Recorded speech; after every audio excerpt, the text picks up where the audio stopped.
நான் எவ்வளோ சந்தோஷமாக இருக்கேன்னு தெரியுமா? நாளைக்கு ரிலீஸ் ஆக போகிற டூரிஸ்ட் ஃபேமிலி படம் எப்படி இருக்குன்னு இப்போ பார்த்துடலாம். இலங்கையில இருந்து ராமேஸ்வரம் வழியா சென்னைக்கு சசிகுமாரோட ஃபேமிலி இல்லீகலாக வராங்க. அவங்க வந்த டைம்ல ராமேஸ்வரம்ல ஒரு சின்ன பாம் பிளாஸ்ட் ஆனதுனால அந்த ஃபேமிலி டெரரிஸ்ட் ஃபேமிலியா இருக்குமாங்கிற ஒரு டவுட் போலீஸ்க்கு வருது. ஸோ சசிகுமாரோட ஃபேமிலியை தேடி ஒரு போலீஸ் குரூப் சென்னைக்கு வராங்க. சசிகுமாரோட ஃபேமிலி போலீஸ் கிட்ட மாட்டினாங்களா, அந்த ஃபேமிலிக்கு என்ன ஆச்சு, இதுதான் இந்த படத்தோட ஆன்லைன் ஸ்டோரி. எனக்கு இந்த படம் ரொம்ப பிடிச்சது.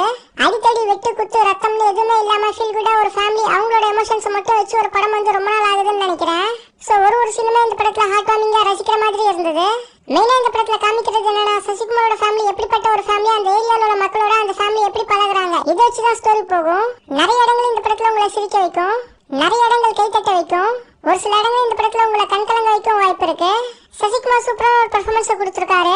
சிம்ரன், யோகி பாபு, பக்ஸ், ரமேஷ் திலக்னு சப்போர்ட்டிங் ரோல்ஸ்ல வந்தவங்களோட பெர்ஃபார்மன்ஸும் செம. ஐயோ சரி, என் பேரு ஜோசப் குருவில்லா.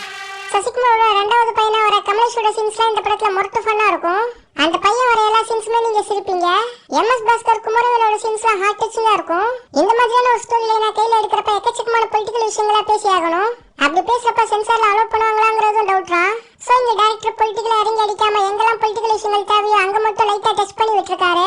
அது நல்லா இருந்தது. டைலாக்ஸ் இந்த படத்துல ஒரு பெரிய ஹைலைட்டா சொல்லலாம்.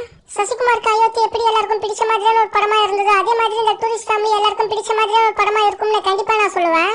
எந்த ஒரு அடல்ட் கண்டென்ட்டும் இல்லாம நீட்டா ஒரு ஃபீல் குடான மூவி பார்க்கணும்னு நினைக்கிறவங்க கண்டிப்பா இந்த படத்தை நீங்க ட்ரை பண்ணலாம்.